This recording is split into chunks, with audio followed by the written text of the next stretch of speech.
আসসালামু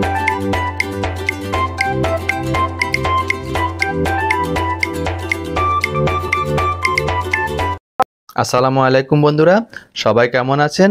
আজ আমি আপনাদের সাথে শেয়ার করছি ঈদ স্পেশাল দেশি চিকেন রান্না। রেসিপিটি একেবারে ভিন্ন উপায়ে হেলদিভাবে তৈরি করছি। রেসিপিটি স্কিপ না করে কন্টিনিউ করার অনুরোধ করছি। তৈরি করছি দেশি চিকেন রান্না। প্রিয় বন্ধুরা, দেশি চিকেন রান্না করার জন্য একটি কিচেন স্কেলে একটি বল বসিয়ে দিয়েছি। কিচেন স্কেলটা ওপেন করে দিয়েছি। তারপর আমি চিকেনগুলো মেপে নিয়েছি। দেখতে পাচ্ছেন 769 গ্রাম চিকেন হয়েছে। এখন আমি এখানে 5-6টি পেঁয়াজ নিয়ে নিয়েছি। দেখতে পাচ্ছেন পেঁয়াজগুলোকে আমি মিহি কুচি করে নিব। তো পেঁয়াজগুলোকে আমি কুচি করে নিচ্ছি। নিশ্চয়ই আপনারা দেখতে পাচ্ছেন কিভাবে কুচি করছি। তো পেঁয়াজগুলো আমার কুচি করা আমার ডান। দেখতে পাচ্ছেন বন্ধুরা, এখন পেঁয়াজগুলোকে একটার সাথে একটা লেগে আছে, সেগুলোকে আমি ছাড়িয়ে নিচ্ছি। ছাড়িয়ে নিয়ে একটি বলে উঠিয়ে এক সাইডে রেখে দিলাম। এখন একটি স্পেশাল মশলা তৈরি করবো। এখানে আমি একটি মিক্সিং ব্লেন্ডারে আমি 1 চা চামচ মরি বা মিষ্টি জিরা এবং 1/4 চা চামচ মেথি দানা দিয়ে ব্লেন্ড করে নিয়ে এসেছি, আধ ভাঙা করে নিয়ে এসেছি। এক সাইডে রেখে দিলাম। সরাসরি চুলায় চলে আসলাম। চুলায় একটা প্যান বসে তাতে আমি 1/3 কাপ সরিষার তেল অ্যাড করে দিচ্ছি। সরিষার তেলটা একটু গরম হলে আমি এখানে কুচি করা পেঁয়াজগুলো অ্যাড করে দিচ্ছি। এখানে 2 কাপ পরিমাণ পেঁয়াজ হবে। নেড়েচেড়ে মিশিয়ে আমি হালকা ব্রাউন করে ভেজে নিব পেঁয়াজগুলোকে। হালকা ব্রাউন হলে আমি এখানে 1 ইঞ্চি সাইজ 4 টুকরো দারুচিনি 3টি, সবুজ এলাচ 3টি, লবঙ্গ অ্যাড করে দিয়ে নেড়েচেড়ে সুন্দর একটা সুঘ্রাণ আসা পর্যন্ত ভেজে নিব। এরপর 2টি মাঝারি সাইজের তেজপাতা দিয়ে সুঘ্রাণ আসা পর্যন্ত ভেজে নিয়েছি। এরপর পেঁয়াজগুলো ব্রাউন কালার হলে আমি এখানে চিকেনগুলোকে অ্যাড করে দিব। অ্যাড করে দিয়ে একবারে নেড়েচেড়ে মিশিয়ে নিব পেঁয়াজের সাথে চিকেনগুলো। তো ভালো করে মিশিয়েও নিব এবং ভাজতেও থাকবো চিকেনগুলোকে।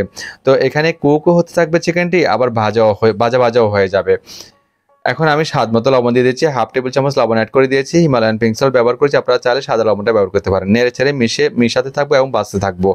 এরপর আমি এখানে অ্যাড করে দিচ্ছি 2 টেবিল চামচ টক দই দিয়ে ভালো করে নেড়ে ছেড়ে মিশাবো। সুন্দর একটা কালার দিবে, লুক দিবে। এরপর আমি এখানে অ্যাড করে দিলাম কালো গোলমরিচের গুঁড়ি 1 চা চামচ পরিমাণ দিয়ে ভালো করে নেড়েচেড়ে মিশিয়ে ঢাকনা দিয়ে ডেকে একদম বাবলস ওঠা পর্যন্ত আমি ভাজবো।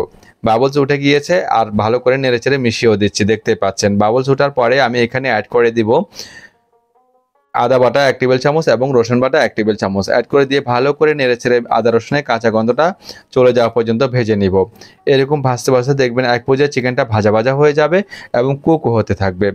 এরপর আমি অ্যাড করে দিলাম 1 চা চামচ হলুদের গুঁড়ি, 1 চা চামচ লাল মরিচের গুঁড়ি, 1 চা চামচ ধনিয়ার গুঁড়ি অ্যাড করে দিয়ে 1/2 চা চামচ জিরার গুঁড়ি এবং 1/2 চা চামচ গরম মশলার গুঁড়ি অ্যাড করে দিয়েছি। অ্যাড করে দিচ্ছি আমাদের স্পেশাল মশলা থেকে অর্ধেকটা। তো যে গরম মশলা গুঁড়ি আমি অ্যাড করেছি সেটাতে দারুচিনি, এলাচ, লবঙ্গ, জয়ত্রী, জয়ফল, ধনিয়া, জিরা রয়েছে। তো ভালো করে নেড়েচেড়ে মিশিয়ে ঢাকনা দিয়ে ডেকে 15 মিনিট কুক করেছি। 15 মিনিটের মাঝখানে আমি কিন্তু অনেকবার নেড়েচেড়ে দিয়েছি, প্রায় 3 থেকে 4 বার নেড়েচেড়ে দিয়েছি। দিয়ে গ্রেভি হয়ে গেলে, জলটা গ্রেভি হয়ে গেলে তারপর আমি এখানে ফুটন্ত গরম পানি অ্যাড করে দিলাম। দেখতে পাচ্ছেন 1 কাপ পরিমাণ দিয়ে ভালো করে নেড়েচেড়ে মিশিয়ে বাকি 1 কাপও অ্যাড করে দিয়েছি। এরপর ভালো করে নেড়েচেড়ে মিশিয়ে দিয়ে আমরা এখন মাংসটা লো ফ্লেমে রেখে রান্না করতে থাকবো। সিদ্ধ হওয়া পর্যন্ত আমরা অপেক্ষা করব।